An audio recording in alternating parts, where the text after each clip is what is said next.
While the airline industry is hoping international travel will be back in business by the summer, many people are wondering if it will be another year for holidaying at home. Failte Ireland has announced details of a funding programme to support tourism businesses that have been struggling to survive.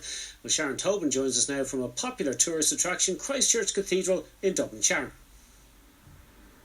That's right, David. I'm here at Christchurch Cathedral in Dublin, which is one of the top tourist attractions in the country. But, of course, it's closed at the moment because of COVID restrictions. And it's seen a dramatic fall off in the number of tourists that have been here this year. Now, the government and public health officials are optimistic that come May, June, July, things will be better in this country and we will be able to do more.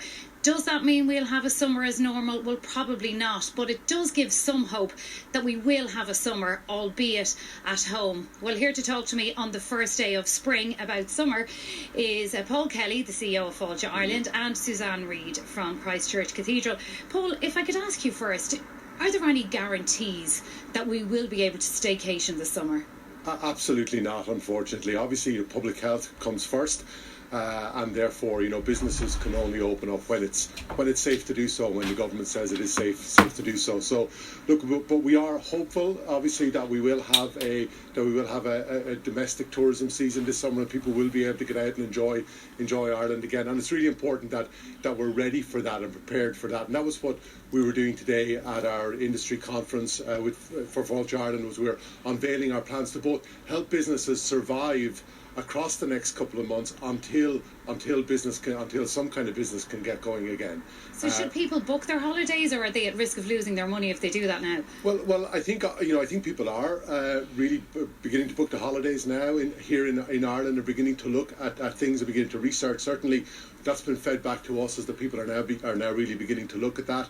I think the industry are well set up in terms of the flexibility they're offering people. So, the vast majority of people in the industry are offering full flexibility, and if COVID restrictions come in, then, in terms of bookings can be cancelled, refunds will be given, etc. So I would certainly say, in terms of for people to look at all the great options that there are for summer holiday here in Ireland. And one of them is, Susanne Reid, the possibility of visiting places like Christchurch Cathedral. Now, your footfall was down considerably. You rely on international tourism, don't you? Yes, that's right, Sharon. And normally we would see around 270,000 paying visitors here at the Cathedral, and last year we saw less than 2% of that.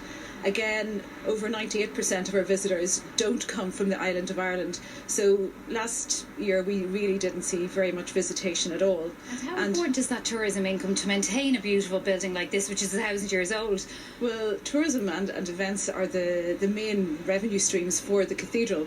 So, for example, I would say last August, when thankfully the colleagues in the Wild Atlantic Way were enjoying a boom time in July and August, Dublin was dead. So for the month of August we would have seen less revenue for the month than we normally see in a day, and with the utilities and the fixed costs here, we were really struggling. Now today I attended the webinar that was given by Paul and his colleagues in Failte Ireland, and we were really encouraged to hear of the grants and supports that are in the pipeline for organisations, non-for-profit organisations such as Christchurch. Well, Susanne, thanks indeed for joining us, and Paul Kelly, thanks for speaking to us too. So as you heard there, tourism businesses have been told that they may rely on the domestic market this year because that's probably where most of their income will be coming from. David.